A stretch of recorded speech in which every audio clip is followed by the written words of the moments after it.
Ainda de pé, você pode abrir sua Bíblia em João capítulo 19.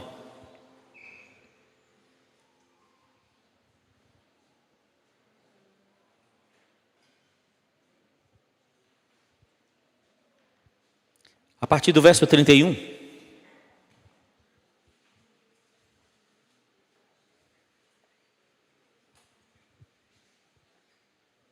João 19, 31.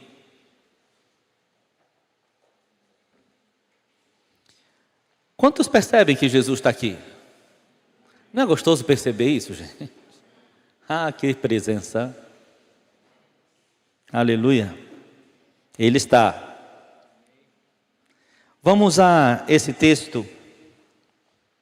Estamos insistindo em receber do Senhor entendimento, revelação do Evangelho da cruz de Cristo. E eu quero focar nesta manhã nesse acontecimento que vamos ler agora. Então os judeus, para que no sábado não ficassem os corpos na cruz, visto como era a preparação, pois era grande o dia daquele sábado, rogaram a Pilatos que se lhes quebrassem as pernas e fossem tirados. Os soldados foram e quebraram as pernas ao primeiro e ao outro, que com ele tinham sido crucificados. Chegando-se, porém, a Jesus, como visse que já estava morto, não lhe quebraram as pernas. Mas um dos soldados lhe abriu o lado com uma lança,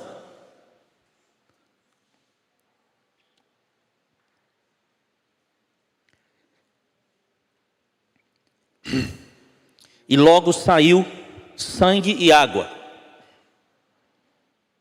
Aquele que isto viu, testificou, sendo verdadeiro o seu testemunho. E ele sabe que diz a verdade, para que também vós creiais. E isto aconteceu para se cumprir a Escritura: nenhum dos seus ossos será quebrado. E outra vez diz a Escritura: eles verão aquele a quem traspassaram. Podem sentar, irmãos. Essa é uma cena muito especial para mim, porque eu vejo muita coisa que não está aparentemente tão clara aqui nessa cena. Talvez até você esteja perguntando: o que é que tem aí, né? Havia uma prática de quando alguém era crucificado, quebrar os ossos para acelerar a morte, porque era uma morte muito lenta. Dias as pessoas demoravam ali para morrer. E aí os judeus estavam apressando para que se quebrassem logo as pernas de Jesus, para que ele morresse logo e não atrapalhasse os rituais religiosos que se seguiam naquele dia. Mas aí quando o soldado chega para quebrar as pernas, se depara com uma coisa estranha, uma coisa inusitada. Aquele crucificado, diferente dos outros, já estava morto. Jesus havia dito: ninguém tira a minha vida, eu mesmo a dou. Jesus não morreu pela vontade das pessoas, nem tampouco pela vontade do seu próprio corpo. Jesus morreu pela vontade de Deus, quando ele disse: Pai, em tuas mãos eu entrego o meu espírito. E aquilo produz certo espanto. E aí acontece uma coisa que é muito emblemática para mim, no mínimo emblemática. O soldado, só para garantir, vendo que ele estava morto, uma vez morto, vai no lado de Jesus e fura o lado dele com uma lança. E o que sai? Sangue e água. Agora eu quero que você volte a sua Bíblia, por favor, e vá para Gênesis capítulo 2.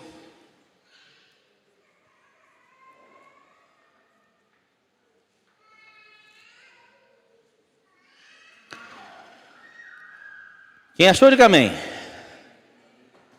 Versículo 20. Deu nome o homem a todos os animais domésticos, às aves dos céus, a todos os animais selváticos. Para o homem, todavia, não se achava uma auxiliadora que lhe fosse idônea. Então o Senhor Deus fez cair pesado sono sobre o homem e este adormeceu. Tomou uma das suas costelas e fechou o lugar com carne. E a costela que o Senhor Deus tomara ao homem, transformou-a numa mulher e lhe a trouxe. E disse o homem: esta afinal é osso dos meus ossos e carne da minha carne, chamar-se-á varoa, porquanto do varão foi tomada. Por isso deixa o homem pai e mãe e se une à sua mulher, tornando-se os dois uma só carne. Agora volte lá na frente para Efésios, capítulo 5.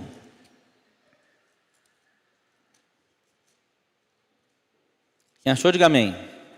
Quem não achou, diga peraí. É que vocês estão no digital, né? Não, Melissa não, graças a Deus. Melissa, você é uma discípula muito joia. Não tem nenhum problema no digital. Fica tranquilo. Vamos lá. Verso 25 de Efésios 5. Maridos, amai vossa mulher, como também Cristo amou a igreja e a si mesmo se entregou por ela, para que a santificasse, tendo-a purificado por meio da lavagem de água pela palavra, para apresentar a si mesmo igreja gloriosa, sem mácula, nem ruga, nem coisas semelhantes, porém santa e sem defeito. Assim também os maridos devem amar sua mulher como ao próprio corpo. Quem ama a esposa, a si mesmo se ama, porque ninguém jamais odiou a própria carne. Antes, a alimenta e dela cuida, como também Cristo o faz com a igreja. Porque somos membros do seu corpo. Eis porque deixará o homem seu pai e sua mãe, e se unirá à sua mulher, e se tornarão os dois uma só carne. Que diz o verso 32? Grande é este mistério. Mas a que se refere o Senhor? Aqui através de Paulo. Mas eu me refiro a Cristo e a igreja. Você estabeleceu aí na sua cabeça uma conexão entre os três textos que lemos? Observe a cena da cruz. Vá para o Éden e venha para Efésios. Ali na cruz, não lhe parece muito semelhante a cena de haver ali um homem que Deus faz dormir? Porque está escrito que foi Deus quem sacrificou Jesus, lembra em Isaías 53? A Deus agradou moê-lo, fazendo-o enfermar. Ali está um homem, Deus, Deus, que Deus faz adormecer.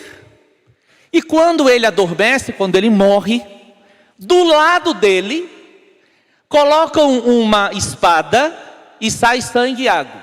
Lá no Éden tem um homem que percebe a necessidade de encontrar uma ajudadora, uma auxiliadora, que lhe corresponda. Gosto muito desta versão.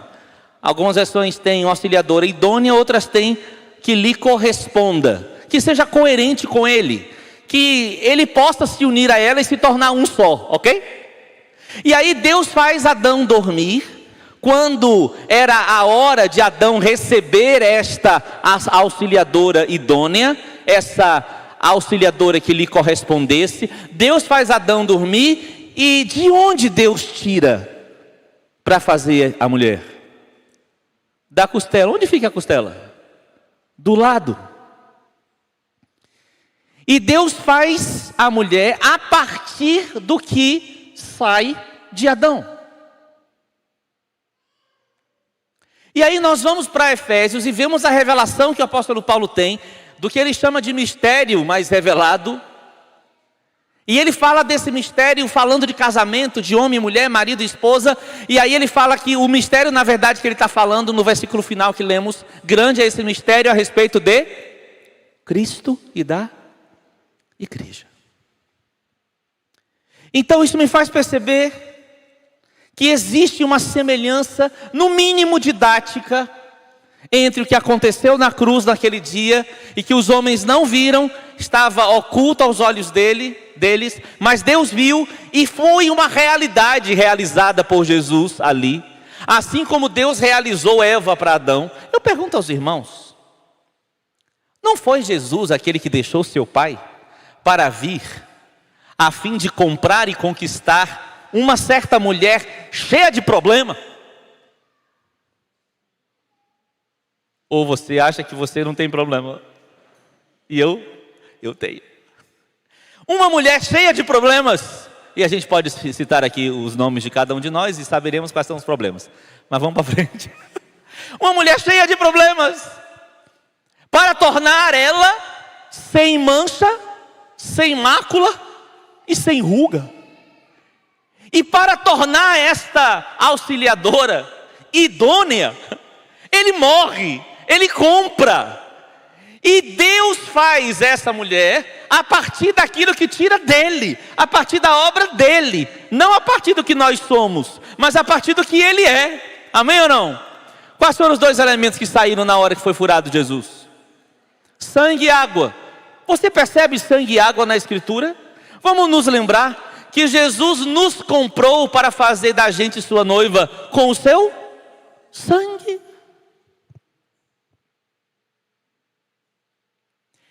E quando Ele nos compra com o seu sangue e nos torna participantes do seu corpo, Ele nos lava pela palavra. E Ele nos batiza com o seu Espírito. E Ele tinha avisado, está escrito em João capítulo 7, sobre um certo rio de água viva que fluiria do interior das pessoas. E Ele explica que falava a respeito do Espírito Santo, que haviam de receber depois que Ele fosse. Porque enquanto Ele estava ali, não podiam receber. Mas quando Ele fosse, o Espírito seria enviado. E Ele associa esse Espírito a um rio, a uma fonte de água. Água viva. Então nós estamos diante de, no mínimo, uma tipologia, uma simbologia de que na hora que o soldado fura, sai aqueles dois elementos de um certo Adão amortecido. Ele é chamado de último Adão. E aí desse amortecido que sai sangue e água, Deus a partir dele forma para si, gera para si um povo sobre a terra. É verdade que Deus podia, vem comigo aqui, é verdade que Deus podia, se quisesse, ter cumprido todo o plano dele já na primeira vinda do Senhor. É verdade, Ele pode fazer o que Ele quiser. Mas Ele escolheu não cumprir todo o plano na primeira vinda. Ele escolheu cumprir o plano da primeira vinda e completar esse plano na segunda vinda. E entre a primeira e segunda vinda, cá estamos nós. E quem somos nós? Repito, cá estamos nós. E quem somos nós?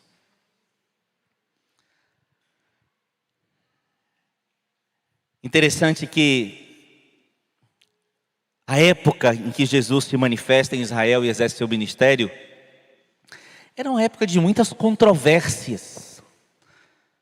Muito parecida com a época que nós estamos vivendo agora no mundo. Havia diferentes correntes ideológicas, políticas. Havia muita confusão, muita briga. E Jesus chega exatamente para manifestar o seu ministério neste momento de confusão, de controvérsia e de muita briga. E eu queria que você focasse na intenção dele de morrer para continuar o seu propósito, estabelecendo o seu povo nesta terra. Estabelecendo um povo que cede, que corresponde. Um povo que ele pudesse chamar de auxiliador idôneo. Já passou na sua cabeça que você e eu, todos os convertidos a Cristo que formam o seu povo na terra, nós somos alguém que deve corresponder a Cristo? Essa nossa vocação, nossa identidade deveria encher nosso coração. Vamos imaginar rapidamente, porque é uma figura, apesar de ainda que bíblica, acho que ainda é misteriosa para nós. Eu não procurei para casar alguém que fosse incoerente com quem eu sou. Sim ou não? Eu procurei para casar, na verdade, eu nem procurei, viu, gente? Veio a mim, na verdade. Mas era alguém que correspondesse, que tivesse os dons, que tivesse as características, que tivesse algo que fosse coerente com quem eu sou. E Jesus, com o seu sangue, compra a gente, para a gente se tornar esse povo coerente com quem Ele é. E o Espírito Santo está aqui como a água de Deus para nos lavar e nos encher e nos transformar e ir tirando de nós nossas manchas, nossas marcas, nossas rugas, a fim da gente se tornar idôneo. Amém ou não? Coerente com quem Ele é. Então, nós deveríamos desejar com mais afinco, com mais força, com mais fogo, esta obra de Deus no nosso meio, essa realidade de Deus no nosso meio, de sermos uma ajudadora idônea, de cooperarmos com Ele nesta terra, de compreendermos nossa vocação, de vivermos em função do nosso amado, não vivemos em função de nossas coisas, não vivemos em função de nossos projetos pessoais, mas colocar tudo que somos e tudo que temos para corresponder a Ele, para participar com Ele do seu chamamento para nós. Amém, amados?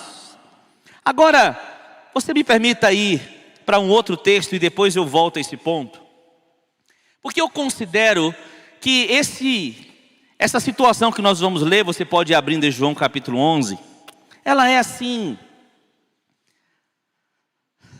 como eu vou dizer, talvez a situação que mais descreve o que eu estou no coração para compartilhar com você nesta manhã, sobre como é esse povo gerado com sangue e água.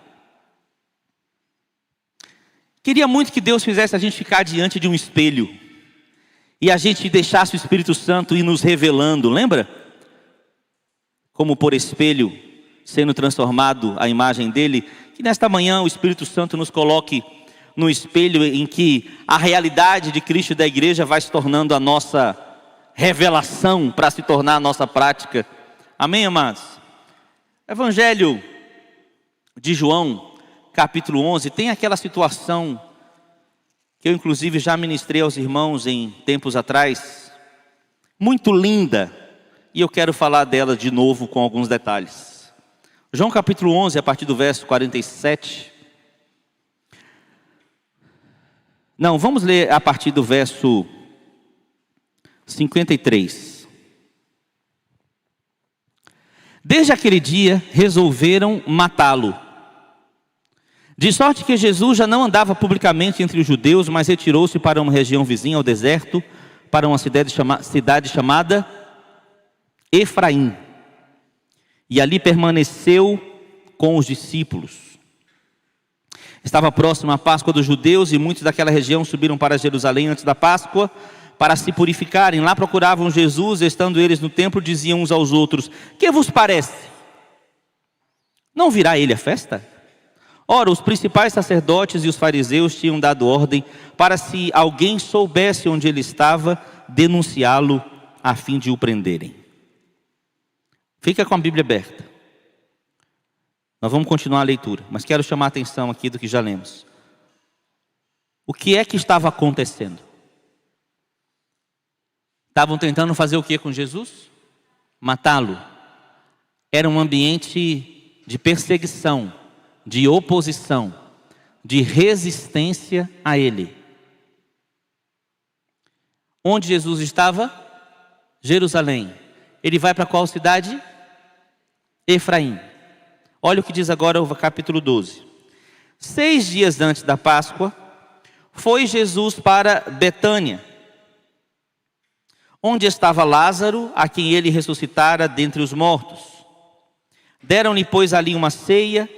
Marta servia sendo Lázaro um dos que estavam com ele à mesa. Então Maria, tomando uma libra de bálsamo de nardo puro, muito precioso, ungiu os pés de Jesus e os enxugou com os seus cabelos. E encheu-se toda a casa com o perfume do bálsamo. Aleluia. Eu não me canso de admirar essa cena. O ambiente era de perseguição. Fala essa palavrinha, por favor, que ela é chave. Oposição. Resistência. Quando alguém procurava Jesus, dentre esses aqui, citados no final do capítulo 11, estavam tentando fazer o que com ele? Dar um abraço nele, né? Fazer uma oração, clamar, alguma coisa. Não, estava tentando matá-lo.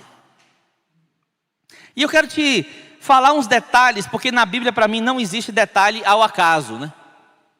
Assim como aquela imagem que eu pedi para os irmãos visualizarem aí pela fé do soldado colocando a lança do lado de Jesus, não foi ao acaso, não foi por acaso.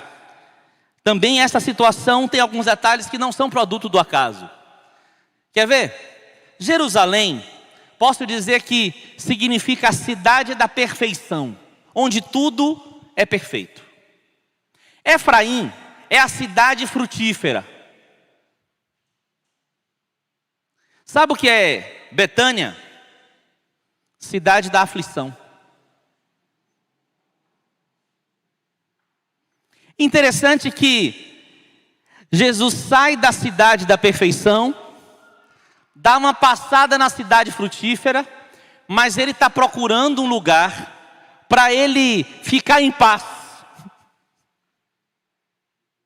para ele só sentar na mesa e comer um bocadinho. E aí ele vai para uma cidade que possivelmente não seria a mais lógica, que é a cidade da aflição. Fiquei pensando em umas coisas. Parece que quando a gente espera que Jesus seja reconhecido pelas pessoas que têm a vida mais arrumadinha, às vezes essas pessoas são as pessoas que mais resistem a Ele. Já percebeu isso? Não? Sabe quando você vai evangelizar alguém e a pessoa fala assim: eu não preciso disso, eu não fumo, não bebo, tenho boa cultura, tenho dinheiro, né? A vida mais arrumadinha, está tudo perfeitinho. Parece que a pessoa ela não percebe a necessidade que tem de Jesus. E por isso rejeita, se opõe, resiste. E Jesus estava enfrentando essa situação de resistência e oposição nesse momento na sua cidade amada. Na cidade em que ele diz assim: Jerusalém, como eu gostaria de, como a galinha faz com os seus pintinhos, colocar você debaixo das minhas asas. Ele enfrenta resistência, oposição. E aí ele vai para uma cidade chamada Efraim. Efraim fala de ser frutífero, de ser produtivo. Interessante, lembram que Jesus, como grão de trigo, para se tornar frutífero, o que tinha que fazer ele? O grão de trigo tem que morrer, porque se não morrer fica ele só, mas se morrer ele germina, cresce e dá muito fruto. Então Jesus claramente está aqui nesse texto mostrando para mim que ele sai de uma situação de aparente conforto para uma situação de profunda aflição, mas é através dessa aflição que ele se tornará frutífero. Amém ou não? É através da cruz que ele se tornará frutífero. E aí ele chega na cidade da aflição, em Betânia. E o que tinha naquela cidade? Vou ler para você um versículo anterior aí, o versículo 5 do capítulo 11. Ora, Jesus amava Marta e sua irmã e a Lázaro. Queria que você, se puder anotar aí para compartilhar depois nos seus grupos, anote. O que é que tinha naquela cidade? Naquela cidade tinha uma casa de irmãos amados. Vou repetir. O que é que tinha naquela cidade? Uma casa de irmãos amados. Por quem? Por Jesus. Você percebe? Quem somos nós? Nós não estamos vivendo na cidade da aflição? Nós não estamos vivendo tempos difíceis? Nós não estamos vivendo diante de um mundo que persegue, se opõe e quer matar Jesus, como se fosse possível? Mas havia alguma coisa nessa cidade, havia um lugar nessa cidade, que fez Jesus ser atraído para lá. O que é que atraiu Jesus para aquela cidade? Estava lá aquele que dali a pouco morreria para fazer nascer o seu povo. E ele com certeza, pelo menos a meu ver, ele está ali porque ele identifica naquela cidade uma célula, um embrião, sei lá que nome dá, um protótipo, uma realidade semelhante àquela realidade que ele estava produzindo com o seu sacrifício. No meio da cidade da aflição, uma casa de irmãos amados. Aleluia. Senhor, abre os nossos olhos.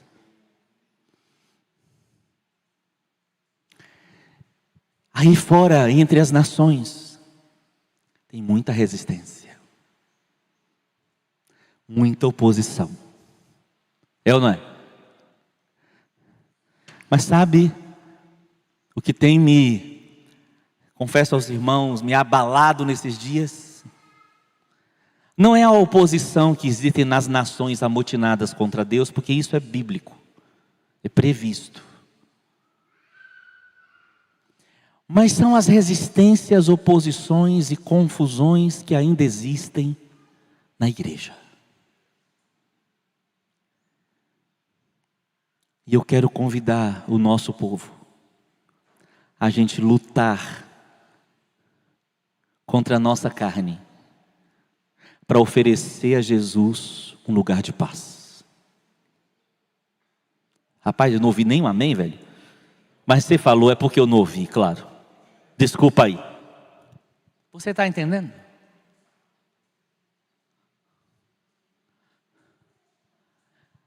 Nós somos uma casa de irmãos amados. E este amor nos basta. O amor dele é suficiente para a gente amar uns aos outros como ele nos amou. Ser a casa de irmãos amados é muito legal, porque não é uma casa de irmãos carentes. É ou não é? Quando você chega na casa de pessoas carentes, a única coisa que elas querem é sugar, é cobrar, é brigar, é contender. Porque eu. Mas quando você chega na casa de irmãos amados, o que você encontra na casa de pessoas amadas? Valeu, Mineirinho. Você encontra amor. Você encontra tranquilidade produzida por aquele amor, porque as cobranças acabaram. Irmãos amados, eu quero proclamar isso em nome do Senhor Jesus. Nós, a igreja do Senhor, somos uma casa de irmãos amados. Nós não somos a casa de irmãos carentes. Nós somos a casa de irmãos amados. Tony, você está dizendo que nós não temos necessidade? Sim, nós temos necessidades, mas nós temos aquele que supre todas as necessidades. E nós estamos no ambiente de idoneidade, de correspondência com o Senhor. Então, coisas que o Senhor quer nos suprir, Ele nos manda irmãos para suprir. E Ele nos envia a suprir, porque nós somos a tal ajudadora idônea. Nós somos uma casa de irmãos amados. Qualquer pessoa mal amada pode chegar na sua casa e vai se sentir como? Fala pela fé, gente. Vai chegar na sua casa e vai ficar assim, cheio de dedos, sentindo assim, quer ir embora? Porque aqui não é legal? Porque aqui estão me julgando? Aqui estão me cobrando? Como deve se sentir alguém que visita a sua casa? Amado. Desculpa citar esse exemplo, essa situação, mas foi uma vez que Deus me falou sobre isto.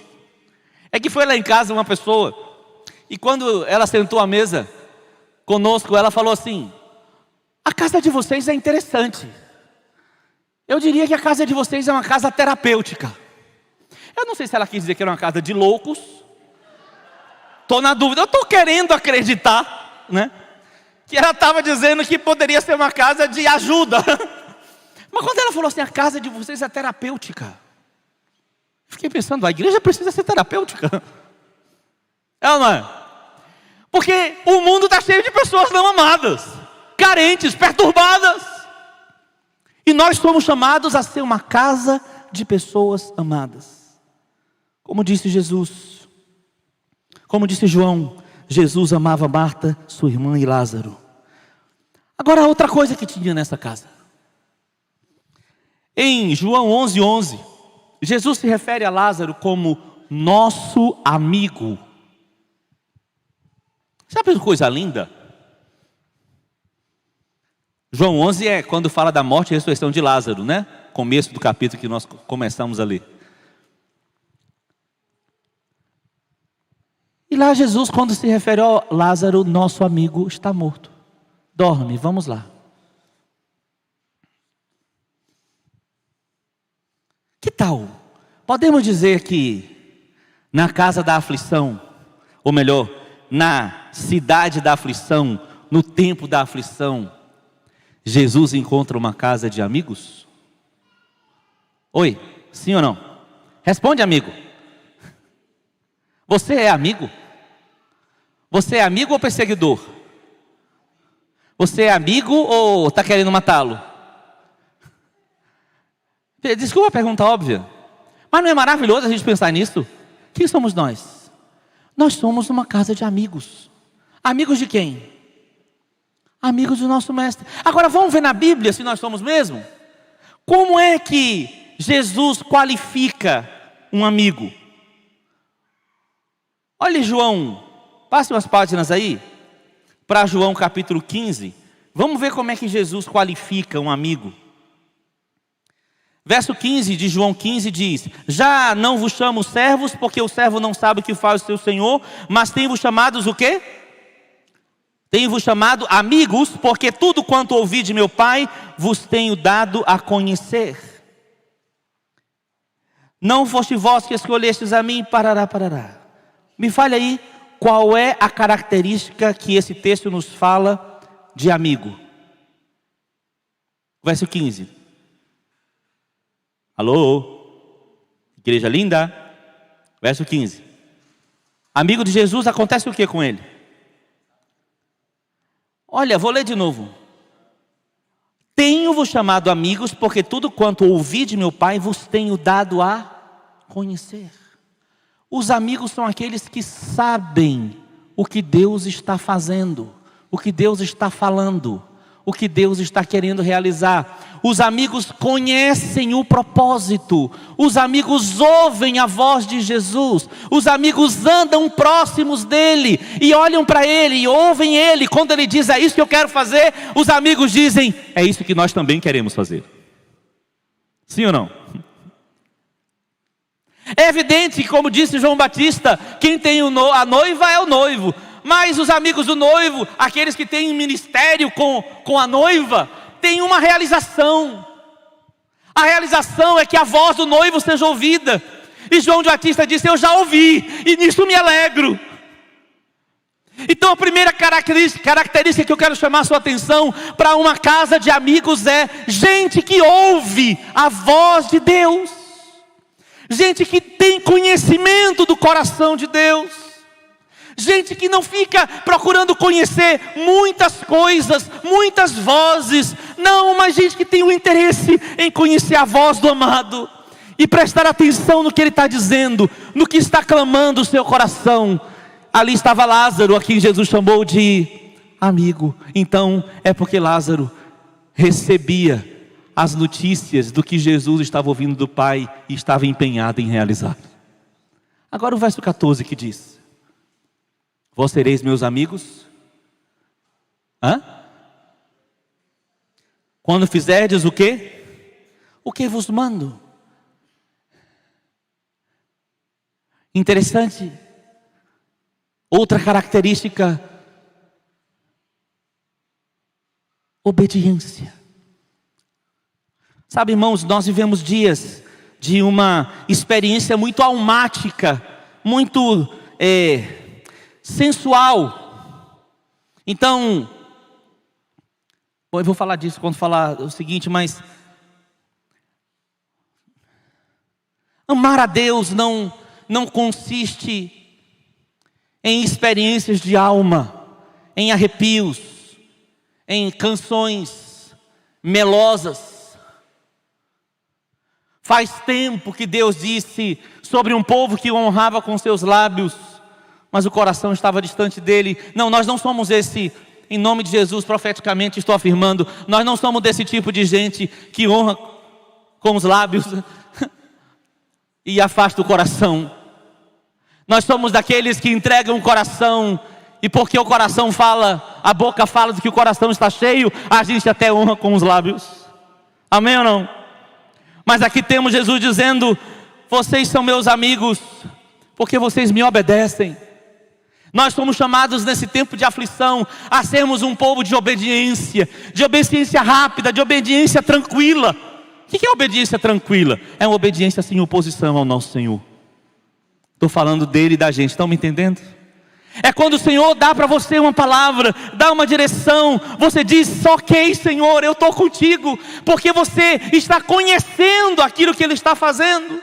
Jesus fala sobre obediência e fala sobre dar aos discípulos a conhecer o que ele estava ouvindo do Pai. Então, a vontade do Pai nos é revelada quando somos um povo pronto à obediência, porque não vamos desprezar a vontade do Pai, não vamos ignorar a vontade do Pai. Quando Ele nos falar a sua vontade, que faremos nós? Faremos o que Ele disse, amém ou não? E aí, amigo? Agora vamos à próxima pessoa nesta casa. Gostaria muito de tentar redimi-la nesta manhã, em amor à minha esposa, Marta. Não Marta, minha esposa. Marta é que Neilza gosta de redimir Marta. O que fazia Marta na mesa? Ela servia. Você com certeza lembra de Marta, porque Jesus se refere a ela como alguém que estava preocupada, ansiosa com muitas coisas, e Maria escolheu a melhor parte. Mas eu queria que você percebesse que o problema de Marta não era o serviço, era a ansiedade, era a aflição, era a agonia diante das coisas do serviço.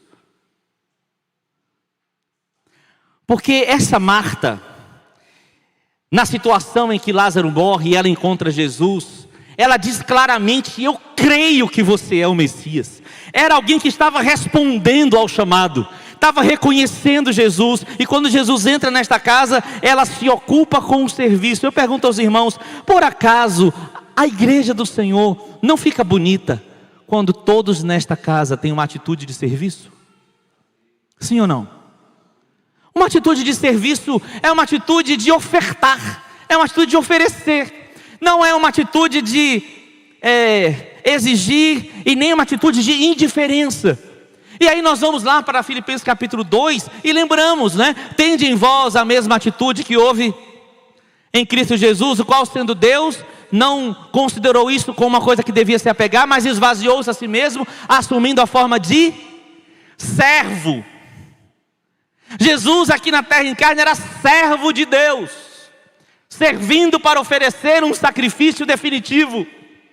E se Ele, que é Deus, se coloca como servo em obediência, em submissão a atender uma necessidade, que nós devemos ser da vida? Devemos ser servos. Mas às vezes a gente ainda acha que temos que buscar posições. Deixa-me falar a uma amada igreja que amo tanto. A gente não está nem aí para posição, né?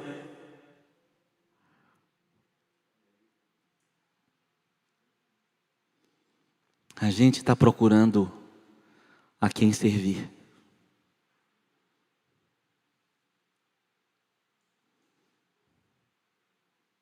Eu olho para você e vejo essa pessoa.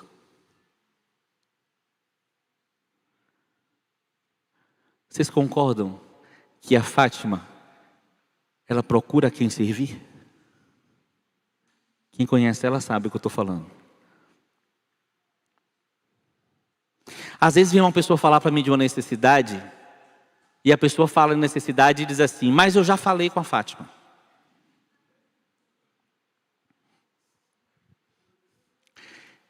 Mas isso não é prerrogativa só dela. E por favor, ninguém comece agora uma fila para... Ao contrário, por favor, alguém abra a sua casa e chame a serva, aleluia, para ser servida. Porque foi isso que a casa de Lázaro fez. Chamou o servo para fazer o que com ele? Para servir. Então a igreja deveria ter uma briga santa. Quem quer servir mais? Não por causa de posição, não por causa de destaque, porque servo é doulo, servo é escravo, servo não tem fama, não tem posição, não tem nenhuma atração para os outros lhe darem cliques e likes. O servo é um servo, e ele se alegra no serviço. Então, amados irmãos queridos, a noiva que ele corresponde é uma casa de servos. Vocês estão percebendo a simplicidade disso? Espero que sim. Quarto elemento desta casa. Ah, como eu gosto desta cena. Que faz Maria? Interessante que, diferente de Marta, e aqui não tem nenhum melhor ou pior, é só uma diferença de atitude, de personalidade, talvez, de temperamento. Mas Marta chega diante do Senhor para falar sobre a morte de Lázaro e tem uma conversa e recebe uma palavra de ânimo do Senhor, reafirmando a sua fé. Mas interessante, se você for ler lá, quando Maria chega, Maria não chega, Maria se lança aos pés. E eu fui pesquisar o que é isso de lançar aos pés. A palavra que é traduzida por lançar aos pés é uma palavra que descreve a situação de desmontar do cavalo ou sair de um lugar mais alto para um lugar mais baixo. Você sabe o que é isso? Adoração. Adoração é quando você reconhece que aquela pessoa que está diante de você não está no mesmo nível que você. Então o que é que você faz? Você desce. E desce para quê? Para esperar o que vem de lá. Você não desce com nenhuma reivindicação, não desce com nenhuma expectativa, senão aquilo que vem de lá. E aí agora, a gente tem aqui a Maria, essa que se lançou aos pés de Jesus, se posicionou abaixo dele. Ela estava com agonia pela morte do seu irmão, mas ela não chegou lá reivindicando, ela chegou com uma palavra de fé. Ela sabia que se Jesus estivesse lá, Lázaro não teria morrido. Ela tinha uma consciência muito grande do efeito da presença de Jesus numa situação de aflição, e ela se dobra diante dele. Interessante que Jesus se comove, Jesus se move diante do sofrimento de Maria. Jesus corresponde à adoração de Maria. E aí nós temos a cena aqui, quando Jesus está na casa deles, Maria derrama um bálsamo caríssimo, precioso, maravilhoso, sobre os pés de Jesus, e enxuga os pés de Jesus com os cabelos. O que é isso? Por favor. Foi uma cena real, tá bom? É porque tem algumas situações na Escritura que às vezes a gente reproduz em teatros, né? A gente reproduz em alguma situação não real, né? Só para transmitir uma mensagem. Mas essa aqui não foi uma situação de teatro. Foi uma situação real. Ela pegou aquele perfume caro que normalmente as moças guardavam para suas núpcias e derrama diante de Jesus e oferece aquilo que para as mulheres era um elemento muito sagrado, que identificava a feminilidade, que identificava a pureza da mulher. ou a sua impureza. Culturalmente eram os cabelos. E ela pega os cabelos dela e ela usa os cabelos como pano de chão ou como pano de prato. Não, ela usa como toalha para tocar nos pés de Jesus. E aí a palavra que eu posso descrever a atitude de Maria é uma palavra de adoração, uma palavra de descer do cavalo, desmontar e ir para um lugar mais baixo. E Maria se curva de novo lá nos pés, ela baixa, ela baixa, ela baixa. E aí eu quero te lembrar que a palavra adoração na Escritura do Novo Testamento, uma das palavras é a palavra proskunel. E essa palavra significa justamente prostrar-se. É a palavra usada para quando um cachorrinho vem e lambe a mão do dono. É quando alguém se sente tão pequeno, tão pequeno, tão pequeno, tão pequeno, que a única coisa que ele quer fazer é exaltar quem está diante dele, é adorar quem está diante dele, é honrar quem está diante dele. A igreja é uma casa de pessoas pequenas. A igreja não é uma casa de pessoas grandes. Interessante, né? Você crê nisso ou não? Você é grande ou pequeno? Gostei, Edith. Como? Que tamanho? Nós somos assim. Diante de quem? Diante de quem que eu estou falando? Diante dele. Então aqui nós temos uma casa de adoradores.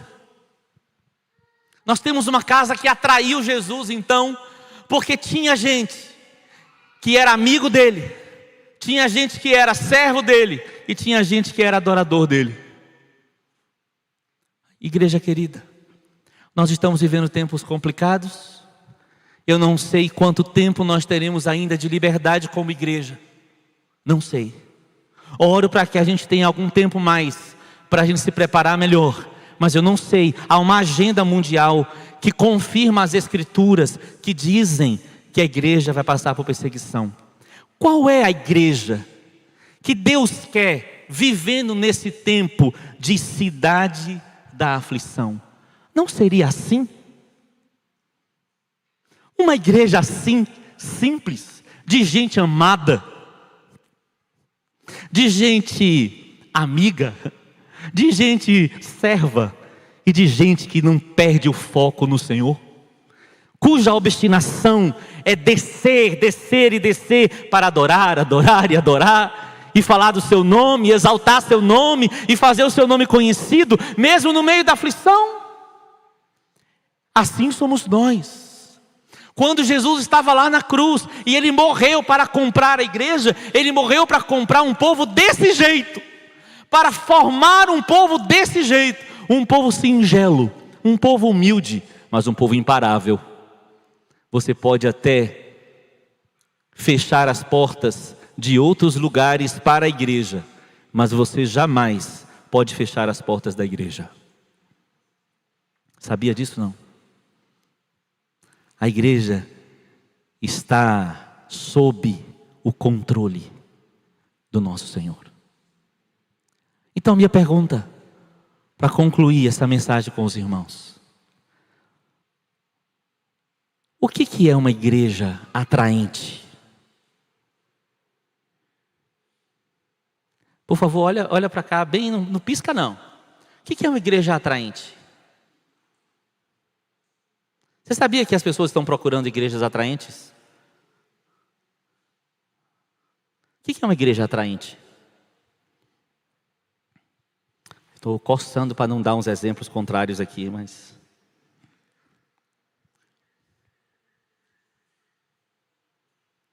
Vamos falar do que é positivo. O que é uma igreja atraente? Você pode responder tranquilamente agora. Estou me referindo a uma igreja que atrai Jesus. Que igreja atrai Jesus? Eu queria que você pensasse agora em você. Tudo bem? Você pensasse na sua casa, na sua família, como uma casa, uma igreja ali. E você pensasse na gente como congregação. O que é uma igreja que atrai Jesus?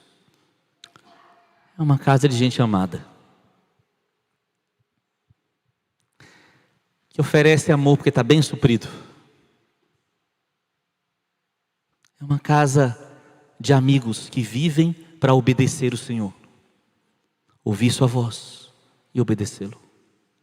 É uma casa de gente que serve. Sonho com uma igreja onde não existe falta de nada. Por que eu posso sonhar com isso? Porque a igreja pastoreada pelo Supremo Pastor não tem falta de nada. Um povo que se deixa então pastorear. Uma igreja que atrai o Senhor. É uma igreja de adoradores. A adoração é a honra ao Senhor o tempo inteiro. A gente não honrar o Senhor somente com nossos lábios, mas a gente honrar o Senhor dedicando nossa vida e fazer tudo para a glória dEle. Lembra? Quer comais, quer bebais, quer façais qualquer outra coisa. Por que você está fazendo isso? Por que você está fazendo isso? Para a glória do Senhor. Stephanie, por que você é farmacêutica? Por que você trabalha naquela empresa que eu não vou dizer o nome? Ah, é? Aleluia. Isso não te dá motivação para estar lá mesmo com aquelas coisas terríveis, difíceis? Porque é para a glória de Deus. Você vai adorar ao Senhor enquanto você está lá, rendendo a Ele seu coração e sua mente, mesmo naquele ambiente, para que a luz de Cristo brilhe. Quando as pessoas verem as suas boas obras, lembrem-se dEle e sejam convidados a adorá-lo.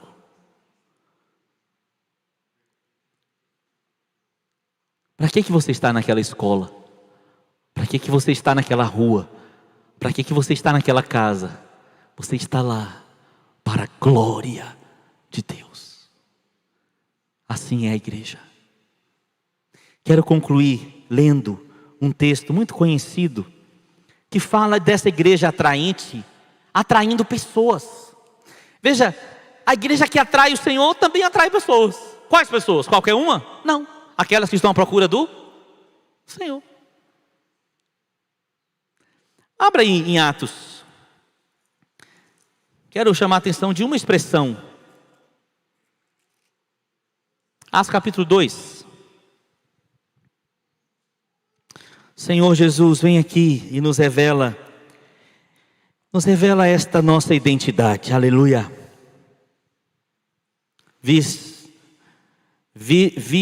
Veja aí, por favor, a palavra, o versículo 46 do capítulo 2. Diariamente perseveravam unânimes no templo e partiam pão. Aonde? De casa em casa. E tomavam as suas refeições, de que jeito? Com alegria e o que de coração? Singeleza. Simplicidade. Que diz aí? Sinceridade de coração. Você acha que essa igreja é uma igreja que estaria na mídia? Eu não sei, acho que não. Nem precisava. Olha só. Perseveravam unânimes no templo, partiam o pão de casa em casa, tomavam as suas refeições com alegria e singeleza de coração. 47. Louvando a Deus. O que acontecia com essa igreja agora? Contando com a... Eu amo essa expressão. Aliás, eu devo me lembrar que uma das conversas inesquecíveis que eu tive com Irani foi quando eu estava falando para ela do meu desejo de alcançar pessoas para Jesus, e ela me respondeu com essa expressão aqui. Se nós formos um povo que louva a Deus, nós vamos contar com a simpatia do povo. O que acontecia nesse momento? Enquanto isso, continue. Enquanto isso, acrescentava-lhes o Senhor dia a dia os que iam sendo salvos. Há um trabalho junto aqui da igreja e do Senhor. E qual é o trabalho da igreja aqui nesse texto? Ser igreja. Será que eu me faço entender? Eles estavam vivendo a vida de igreja. E no meio daquela confusão toda, daquele tempo terrível, as pessoas tinham uma casa para ir na cidade da aflição. Eu fico vislumbrando Jesus olhando para a gente. E o Espírito Santo trabalhando dentro da gente. Para o que Ele está trabalhando? Ele está trabalhando para que a igreja cumpra o seu papel. Para que a igreja seja como ela deve ser. Para que então o propósito se complete. E ele venha e o propósito se complete. Tem uma frase de um amigo meu chamado Jonatas, que eu gosto muito. Ele diz: a igreja é a única coisa sobre a terra que vai dar certo. Conhece esse amigo meu, não? Eu não tenho esperança nenhuma. Não é por depressão, não, é por convicção de que alguma coisa feita por homens possa dar certo. Em algum momento vai dar errado. Mas eu tenho toda certeza que esta realidade, produzida por alguém que derramou sangue e água para se tornar real, isso vai se tornando uma realidade. É e será. É e será. É e será. Vai se tornando uma realidade. Então aqui temos um chamado do Senhor. Para quê? Vamos ser amados? Vamos viver a realidade de amado? Amém ou não? Vamos ser amigo? Está investindo em amizade? Não é para você chegar e falar assim: eu estou esperando alguém, e mandar seu endereço lá no LinkedIn, procura ser amigos. Não. É para você ser amigo. Vamos buscar amizades, vamos construir amizades. Vamos fazer o que fez os irmãos lá em Atos. Vamos aprontar uma mesa para pessoas e repartir nossas refeições com alegria e singeleza de coração. E vamos repartir o pão e confiar que o sacrifício de Jesus nos aproxima. Amém? Vamos ser amigos. E vamos descobrir nessa amizade oportunidades de servir. Vamos ter uma atitude quebrantada, que está sempre pensando que tem alguém maior do que eu posso ajudar. E vamos viver focados na adoração ao Rei. Vamos viver focados na adoração ao Rei. Ele é o Senhor da igreja. Ele é tudo em todos. Amém?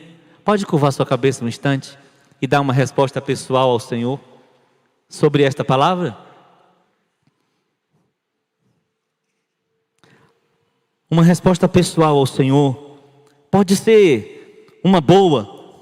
Você restaurar seu compromisso com Ele, de ser uma igreja assim, de ser uma noiva que lhe corresponde.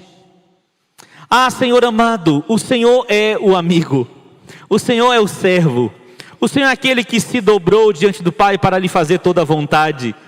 O Senhor é aquele que se alimentava da vontade do Pai. Nós queremos te corresponder, Jesus. Nós queremos ser um povo que te corresponde. Amado Senhor, desperta-nos, Senhor. Pode ficar de pé, querido, nesse instante.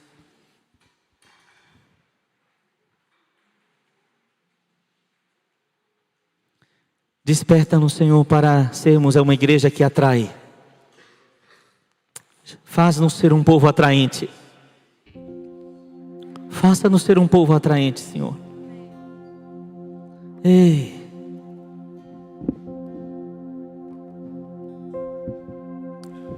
No meio de tanta aflição, traz as pessoas que estão procurando uma casa onde possam ser amadas. Faz ela achar casa de João, casa de Rodolfo e Priscila, Lucas e Bebel. Faz ela achar a casa de Luizinho e Nete, de Daísto e Melissa, de Bernardo e Carol. Faz ela achar a casa de Rodrigo e Vanessa.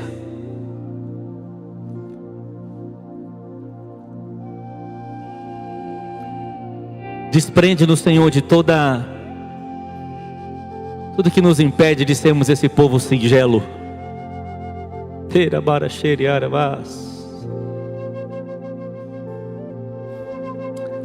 Não focaremos nas aflições. Focaremos em te adorar. Não focaremos nas oposições e resistências. Focaremos em não te oferecer qualquer oposição, não te oferecer qualquer resistência.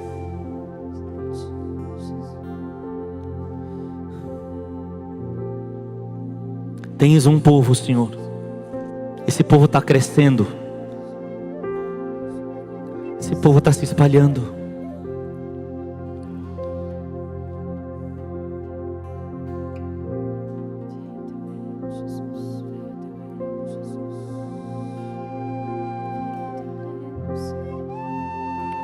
Oh Senhor, tantas palavras maravilhosas sobre a tua cruz.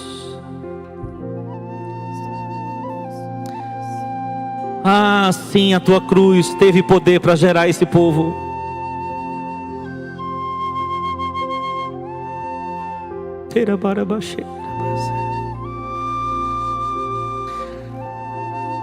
Faz-nos da mesma substância de que Jesus é feito, Pai.